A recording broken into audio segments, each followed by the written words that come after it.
Hello everyone. Here we are with another Q&A. Today about the question when and how and why we would use other shapes, namely the rectangle, square, and the triangle. And I'm going to make an extra video about why we use only abstract shapes most of the time to begin with. But first I want to talk about these shapes. Now, in our last video, we talked about the circle. So if you want to learn all about why we use the circle, mostly in Neurographica, please go back to the one last time. And I want to start by saying that I'm not going to be able to go super deep into it because there is a course, and the entire first class of the neurocomposition course is just about the three shapes: circle, triangle, square. So if you really want to know and really dive deep into it and learn how and when and why to use these shapes, then I recommend studying deeper. But I'm going to give you some hints. So first off, I want you to imagine a triangle. Just like kind of a triangular shape, and just consider the shape itself. What kind of feeling comes up when you look at it? Triangles are shapes that we can actually find in nature. There are actually several things that are triangular, and they are mostly dangerous and pokey, like thorns, like teeth, like really sharp, dangerous rocks, for example. So one thing that is connected with a triangle, and that's one of the reasons why we don't start with it in the beginner's course, is that it is a quote-unquote dangerous shape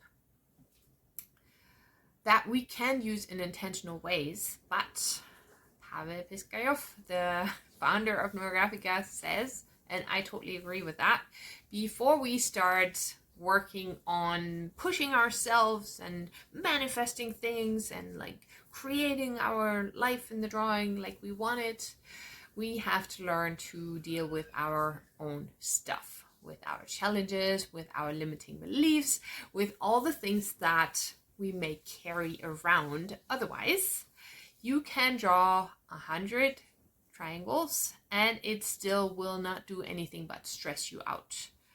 So if there are any lingering patterns of self-limiting beliefs or behaviors, then it doesn't matter what you do. But whenever we are on the journey, we can of course tap our toes into that. So one of the ways we can use a triangle, and I already hinted on that, is to push ourselves, like poking yourself, like kicking yourself in the butt in a way. That's the way I like to see it. It's like I'm poking myself a little bit because I want myself to move. I want to get into action. I want to come out of a state of not doing what I want to do, for example. This is where a triangle can actually be really helpful. As I said before, it can bring us into a kind of space and into a state of stress, which can be positive stress. But of course, we want to have learned how to be very aware of our inner reaction before we start jumping in and drawing triangles and pushing ourselves and our lives in the way that we want it.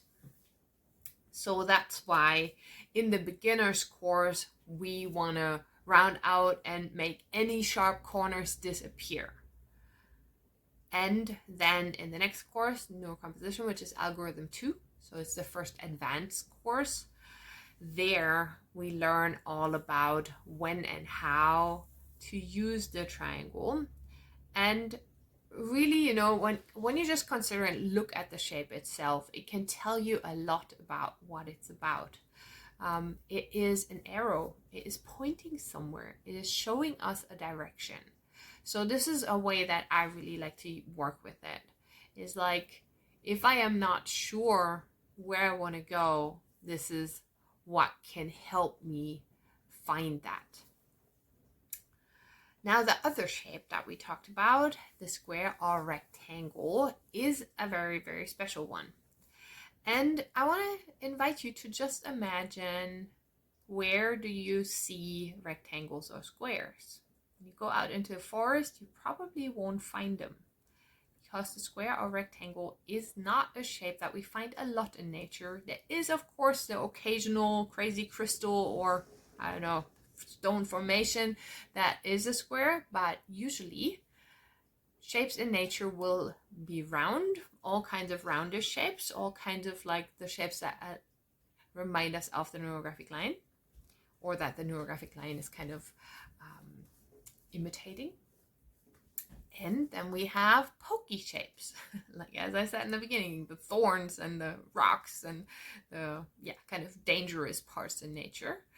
So where do we see squares and rectangles? It is where people are.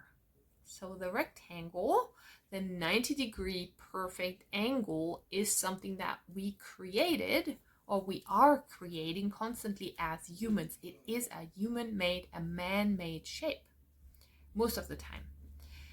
We can see it in our houses. We can see it in, I can just look around in my room right now and I find like 100 different things that are rectangular. Any box, a book, a shelf, my window, my door, like everything that needs to fit together neatly like we want it, that we want to stack in a place, that we want to have controlled in a way, has this rectangular shape. So just for you to consider that as well. Rectangle as a man-made shape. How does that feel? What does that bring up? And when would you use it? Now, we do use it every single time, almost I would say, we make a drawing, because a paper is a rectangle. No, our usual drawing paper is always a rectangle. So what we do in just any drawing, basically, we have a frame that is a rectangle. And we work with that as well in the beginner's course. We create frames for our drawings, and in a way we create frames for our inner work.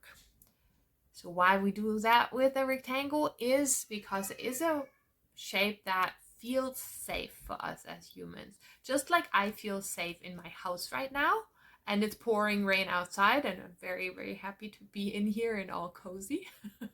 So the paper, the piece of paper, the rectangle, or the rectangular shape that I put onto my paper that I'm drawing inside, that can be a safe space. So yeah, I'm gonna leave it at that, just to give you some ideas of where we can play with the rectangle and the triangle. But I'm going to say it again. If you really want to go deep into it and learn how and why and when to put those into a composition where it's really intentional, and as I said, there's many, many, many, many more things that we can talk about, then I invite you to study neurocomposition, which is algorithm 2, and really dive deeply into it.